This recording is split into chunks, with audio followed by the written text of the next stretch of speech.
Thank you, Andrew. I'm very pleased to be here tonight and to be speaking here, because I think that what we are now facing is cuts on a scale that none of us has ever seen before, and that we are facing an attack on the whole of our welfare state. And this is a welfare state which, for those of us like myself who were born in the years after the Second World War, was something that we thought would always be with us. And we've seen for many years now, for more than 30 years, we've seen attempts to cut away at that welfare state. But it seems to me that what the coalition government is now talking about is something much more severe even than that. That the welfare state will become something, if they get their way, which is simply as a safety net for the very poorest people in society, which will fail even at that level, but which will not be available to anybody who is slightly above that level. And they already are attacking hospitals, education, libraries, housing, all sorts of different areas we're now finding are under attack. And when you look at who is going to be hit hardest by these cuts, although they say all the time, oh, we don't want welfare for the people who can afford it, we don't want free bus passes for pensioners who have big pensions and all this kind of thing, as if this is really the problem with the welfare state. If you look at who is going to be affected by these cuts, it will be the women, it will be the poorest people, it will be the ethnic minorities, it will be the people already on the lowest wages, in the worst conditions, who will be the people who are affected both in terms of jobs, because many of these people work inside the public sector and therefore will find these jobs going, or will find full-time jobs turned into part-time jobs and all the other things that are happening. But of course also they will be most affected by the cuts in services, by the cuts in welfare, by the cuts in benefits, by all of these things. I got a Facebook message today from a young man who said he's on benefits, and he said they've now changed his signing on day and have miraculously lost one day out of 14 where he would have got the money. And when he asked them where this money had gone, I mean, it doesn't amount to very much, it's about £6 or £7, but when you're on benefits, as anybody who's been on that knows, this is a huge amount of money. The difference between being able to afford to eat or not, this is a huge thing. And as he says in the Facebook, okay, that's just me, but when you add up everybody who's on benefits, if they all lose this day, this is millions of pounds that the government will have and that people will lose. These are the kind of things that are going on, and I think we have to raise a whole number of ideological arguments here. You see, the Tories and the Lib Dems have started off by saying we have to make these cuts, we have no alternative.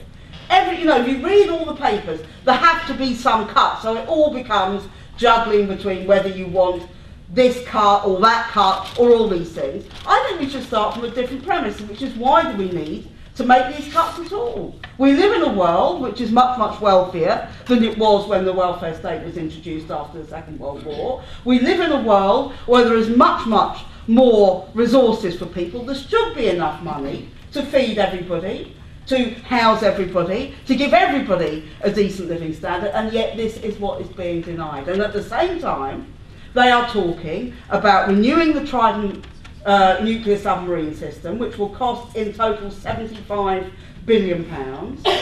They are talking about continuing the war in Afghanistan and Iraq at the cost, they say there's a withdrawal from Iraq, but 50,000 American troops still there. It doesn't look like withdrawal in my book. And they're escalating the war in Afghanistan. All of these things are there, and huge amounts of money are being spent on them.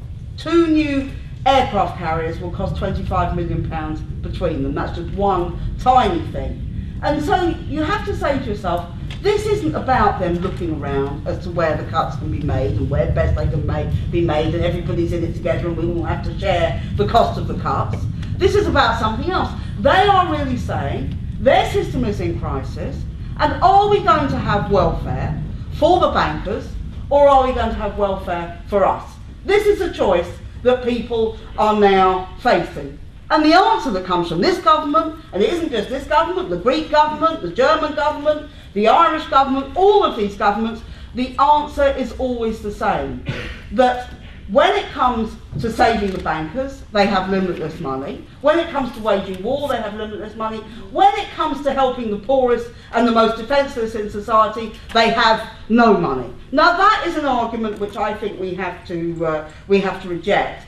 And this isn't about whether the money is there. The money is there. It is a question of whether it is spent in a particular way or whether it is spent in a different way. And I think therefore we need to build this coalition. I think it's extremely important that we do, and it is also important because there is a political deficit in this country. We now have people, many people who voted Lib Dem, thinking in some ways it was a kind of left-wing alternative to Labour, that it was anti-war or it was better on civil liberties and all these kind of questions. This is a coalition government where the Lib Dems have accepted absolutely everything that the Tories have on offer, and we have a Tory government which is rabidly pro-market, pro-capital, and isn't interested, as we know, as with all previous Tory governments, but even more so, isn't interested in the fate of working class people. But we also have no real response from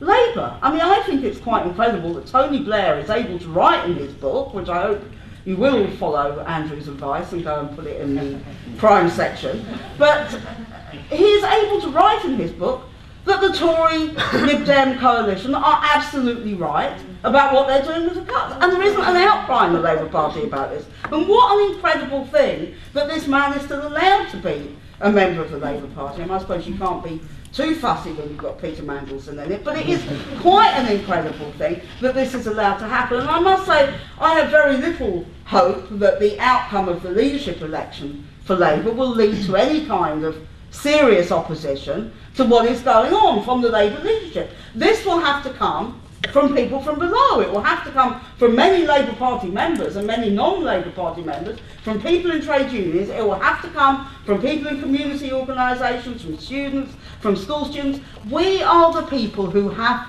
to organise now in order to stop these cuts happening. And this is what the idea behind the Coalition of Resistance really was when we decided to set it up. And I don't want to repeat what the other speakers have said. This isn't an attempt to set up a campaign in opposition to any other. There are many cuts campaigns. There are many other campaigns around all the issues that we're talking about, and it's a question of trying to coordinate and trying to bring together people in every locality about how we fight over the cuts. We have a conference on November 27th, which I think is incredibly important, not because conferences on their own change anything, but because it is the chance to bring together hundreds of people from across the country who represent all sorts of different interests and different campaigns and different organisations, and to say we are going to unite in order to fight over the cuts. And that has to be a grassroots campaign. It has to be, because it will not be built from people in councils, it will not be built from the MPs, it won't be built from that level. It has to be built from people organising in that way. But of course, that conference, it's very important we do get union backing for it. It's very important that everybody here who's in an organisation, you commit that organisation, if you can, to supporting it and to coming along to the conference. But also that is, 2.5 months away. What are we going to do between now and then? And it seems to me the success of the conference has to depend on what we do. And, I was thinking back to what we did in 2003 when the Iraq War happened. Actually, we built a mass movement of school students who walked out of school 2 or 3 times, and hundreds of thousands of them walked out of school in total, even though they were locked in, they climbed over fences, they did all that kind of thing. Actually, lots of people walked out of work or stopped work at lunchtime and held meetings and took different kind of action in order to protest. Other people went out onto the streets and blocked the motorway in the middle of Leeds, the motorway in the middle of Bristol, all these different kind of things. These are the kind of things we've got to think about doing. We really have to say we have to create a wave of opposition to these cuts, which is prepared to go on the streets, which is prepared to campaign, which is prepared to say we are not going to put up with a single one of these Tory Lib Dem cuts. We are not going to accept it. People have suffered enough in this country with inequality and all the other things that people are suffering from, and we are going to organise to resist it now. That is what the coalition is about, and I hope very much that people will support it.